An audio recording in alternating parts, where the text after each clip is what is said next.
¿Sientes el metal? ¿Te sientes programado? ¿Predecible? Y es que aún así algo no funciona. No eres Pinocho. Eres un niño. Tampoco eres un robot. Eres un humano. Cada palabra tarda unos segundos más en salir, como si el traqueteo de unos engranajes fuera el responsable de esa latencia. Y entonces lo entiendes. Te has convertido en un robot. Aunque gracias a Dios solo te comportas como tal. Pero tu naturaleza es otra. ¿Dónde está? ¿Dónde está tu espontaneidad? Lo curioso es que probablemente eso no ocurriría de golpe. No habría un día concreto en el que te despertaras diferente. Sería un proceso tan lento, tan silencioso, que ni siquiera te darías cuenta. Y creo que muchos ya estamos recorriendo ese camino. No porque la tecnología nos esté sustituyendo, sino porque estamos dejando de vivir como humanos. Estamos empezando a vivir como máquinas. Hay dos lugares hacia los que nuestra mente siente una atracción casi irresistible: el pasado y el futuro. Dos lugares inmensos, dos vacíos, porque puedes alimentarlos de pensamientos una y otra vez, y jamás llegan a saciarse. El pasado tiene una función maravillosa: aprender, mirar lo ocurrido, entender qué hicimos bien, lo que hicimos mal, y crecer. Pero muy pocas veces nos quedamos ahí. Lo convertimos en un tribunal, en un lugar donde volvemos una y otra vez para juzgarnos, para castigarnos, para repetir conversaciones que ya terminaron. Errores que ya no pueden cambiarse. Situaciones que solo siguen existiendo porque nosotros seguimos alimentándolas. ¿Y el futuro? El futuro también tiene un propósito: prever, diseñar estrategias, prepararnos. La previsión es una de las herramientas más extraordinarias que posee el ser humano. Gracias a ella sobrevivimos. Construimos, creamos. Pero cuando dejamos que esa herramienta tome el control, ya no planificamos, nos paralizamos. Porque dejamos de imaginar posibilidades y empezamos a imaginar únicamente riesgos. Y llega un momento en el que ya no vivimos en ningún sitio. No estamos aquí. Estamos atrapados entre un ayer que ya murió y un mañana que todavía no existe.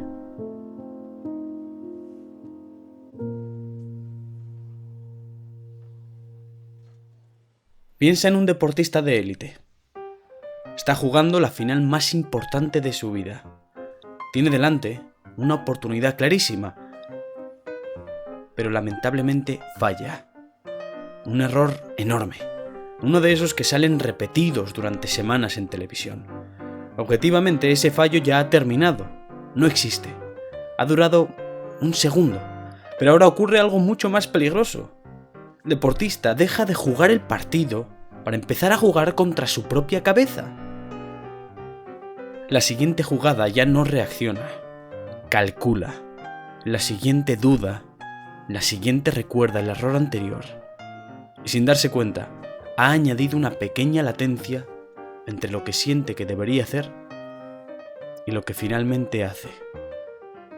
Ese pequeño retraso es suficiente para romper por completo la naturalidad, el rendimiento. No porque haya perdido talento o porque haya olvidado entrenar, sino porque ha dejado de estar presente. Ahora ya no juega. Piensa cómo debería jugar. Y cuanto más intenta hacerlo perfecto, más artificial se vuelve, más robótico. Creo que esto nos ocurre constantemente, solo que nuestro estadio no tiene miles de personas mirando. Es nuestra vida diaria.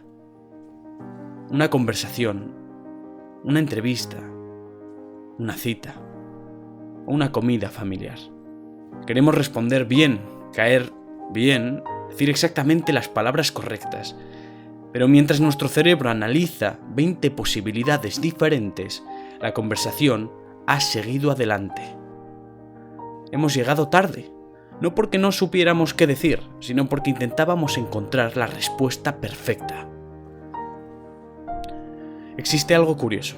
Muchas personas con una enorme capacidad intelectual suelen tener dificultades para desenvolverse socialmente.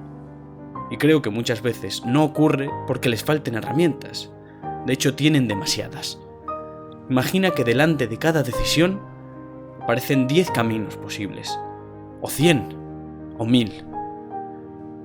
Cada frase, cada gesto o silencio, cada posible consecuencia, interpretación, riesgo o beneficio. Tu cabeza empieza a recorrer todos esos caminos a una velocidad increíble. Pero no eres Doctor Strange. Hay un problema. El mundo no espera. La conversación continúa, la vida continúa, y mientras tú sigues explorando ese océano de posibilidades, el presente ya ha pasado. Es como intentar cruzar un mar infinito buscando la ruta perfecta, cuando lo único que necesitabas era aprender a nadar en la pequeña piscina que tenías delante. Porque el mar de los hipotéticos no tiene orilla. Siempre habrá una posibilidad más. Quizá por eso muchas filosofías orientales insisten tanto en una idea aparentemente sencilla: vivir el presente. A ver, el resto de animales lo hace. Cuando escuché esto por primera vez pensé que era una frase puramente bonita, sin mucho más, casi un eslogan. Pero con el tiempo entendí que era mucho más profunda de lo que parece, porque vivir el presente no significa ignorar el pasado, ni despreocuparse del futuro. Significa usar ambos como herramientas, sin convertirlos en nuestro hogar. El pasado es una biblioteca y el futuro un plano, pero ninguno de los dos es el lugar donde sucede la vida. Esta sucede entre las ideas que tomas de esa biblioteca y el grafito que apoya sobre el plano. Seguro que te ha ocurrido alguna vez que estabas hablando con alguien y de repente recuerdas que querías contarle algo muy importante. Intentas hacer memoria y no lo recuerdas. Empiezas a buscar dentro de tu cabeza. ¿Qué era? Lo tenía hace un segundo. Y cuanto más lo buscas, menos aparece.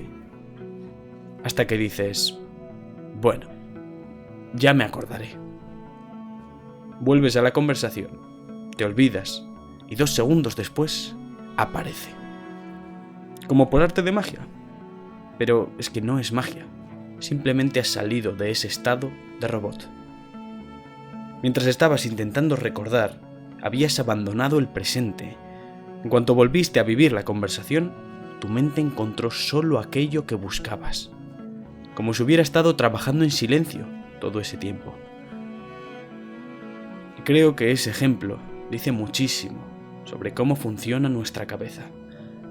No siempre necesita que la forcemos. Muchas veces necesita que dejemos de estorbarla.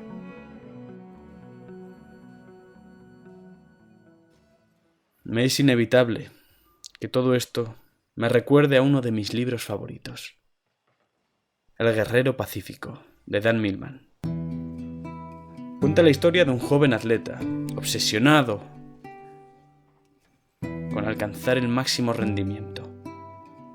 Un chico brillante, disciplinado y ambicioso, hasta que conoce a un anciano muy peculiar. Un hombre que parece entender algo sobre la vida que Dan jamás había aprendido entrenando. En mitad de ese proceso ocurre algo terrible. Dan sufre un accidente muy grave, uno que amenaza con destruir su sueño de competir en los Juegos Olímpicos. Y es entonces cuando descubre que toda esa sabiduría de la que tanto hablaba aquel anciano ya no era teoría. Era lo único que podía salvarlo. Lo más bonito es que esta historia está inspirada en la propia vida de Dan Millman. Y hay un pequeño diálogo del libro que nunca he conseguido olvidar. Dan dice: «Sé más de lo que piensas».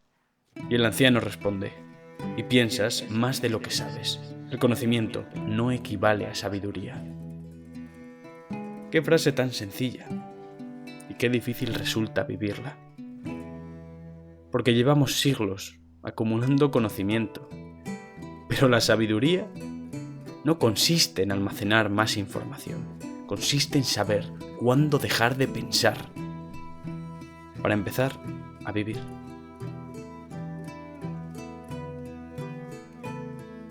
Quizá por eso admiramos tanto a ciertas personas, a esos músicos que parecen fundirse con su instrumento, a esos deportistas que hacen imposible lo difícil, a esas personas que hablan contigo y consiguen que sientas que no existe nada más alrededor. No admiramos únicamente su talento, admiramos que durante unos instantes han desaparecido. Solo queda la acción. No hay ruido, pasado, futuro.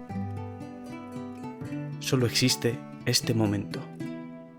Y curiosamente, es ahí donde el ser humano suele dar lo mejor de sí. Vivimos en una época que premia el análisis constante. Todo se optimiza, todo se mide, se compara, y sin darnos cuenta, hemos empezado a optimizar incluso nuestra manera de existir. Pero hay una parte de la vida que no puede calcularse. Una conversación, una amistad, una mirada o una carcajada. El amor, el arte. Ninguna de esas cosas nace de un algoritmo. Nacen cuando dejamos espacio para estar presentes. Y es que quizá el verdadero peligro no sea que la inteligencia artificial termine pareciéndose a los humanos. Quizá el peligro sea exactamente el contrario, que nosotros terminemos pareciéndonos demasiado a las máquinas. Así que la próxima vez que notes que llevas 10 minutos discutiendo contigo mismo, que estás reviviendo una conversación de hace 3 años o anticipando otra que probablemente nunca suceda, haz una cosa. Respira. Mira a tu alrededor. Escucha el lugar en el que estás. Porque la vida nunca ocurre en el pasado ni en el futuro. Siempre ocurre aquí. Si te preguntas qué hora es, responde: ahora. Y quizá la forma más humana de todas sea dejar de intentar vivir perfectamente para volver simplemente a vivir. Un saludo.